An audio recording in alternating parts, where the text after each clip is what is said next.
కనిపెంచిన అమ్మ మీద ప్రేమ లేదు, కట్టుకున్న దాని మీద ప్రేమ లేదు, కడుపులో పుట్టిన పిల్లల మీద కూడా ప్రేమ లేదు. కానీ వీళ్ళకు గీదాని మీద ఉందట అసలైన ప్రేమ. ఇక చూడు. ఎక్కడున్నావే ఏ చోట దాసిర్రే, ఎక్కడున్నావే ఏ చోట దాసిర్రే, ఎక్కడున్నావే ఏ చోట దాసిర్రే, బ్లాకులో నిన్ను అమ్ముకుంటుర్రే, కొత్త బ్రాండ్లను మార్కెట్లకు తెచ్చి నిలువున గొంతును ఎండ పెడుతుర్రే.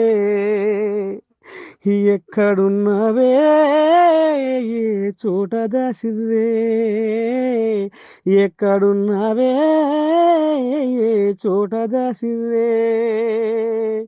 రావే రావే కేఎఫ్ బీరు, నువ్వు దొరికితే నా బాధ చల్లారు.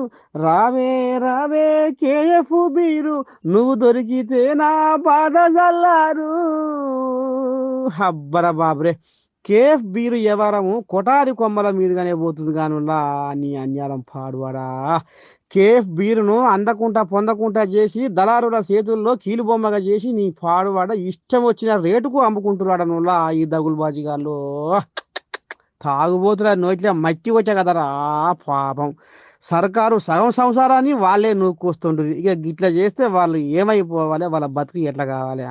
అబ్బా, ఇంకా మీదంగా కొత్త రకం బీర్లను తెర మీదకి తీసుకొచ్చి వాటి మీద 70 రూపాయల కమిషన్కు కకృతి వాడి తాగుబోతులకు తండ్లాడ పెడుతురులా వీళ్ళింట పీనికెళ్ళ దళారులు. చూడుది పాపం. ఇవగ్గి అన్న కూడా ఏమనుకొస్తుండో. అన్న కేఫ్ లైట్ ఉందా? కేఫ్ ఉన్నాయి బ్రో, కేఫ్ లైట్ అన్న. కేఫ్ ఉందా అన్న? కేఫ్ లైట్ ఉందా అన్న? కేఫ్ లైట్ ఉందా అన్న? కేఫ్ ఉందా అన్న? కేఫ్ లేదా? కేఫ్ ఉందా? కేఫ్.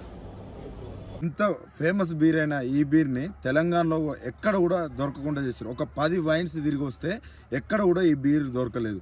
పైగా ఇప్పుడు అంటర్ బీర్ అని, అదేవిధంగా బిర్యానీ బీర్ అని కొత్త బీర్లు తీసుకొచ్చారు. ఆ కొత్త బీర్లకు ఒక్కొక్క దాని కాస్ట్ వచ్చేసి 220 దాకా ఉంది. అంటే పైన ఈ 150 ప్లస్ 70 రూపీస్. ఆ 70 రూపీస్ ఇప్పుడు ఏ మంత్రి జోబులోకి పోతున్నాయి, ఎవరి జోబులోకి పోతున్నాయి అనేది కూడా ఇంతవరకు అర్థం అవ్వట్లేదు. ఇక్కడ ఒక క్వశ్చన్ రేజ్ అవుతుంది, ఏమని? ఈ బీర్ ఎక్కడ దొరికిందని. ఈ బీర్ కోసం ఒక బార్కు వెళ్తే అతను 240 రూపాయల కాస్ట్ ఇస్తున్నాడు.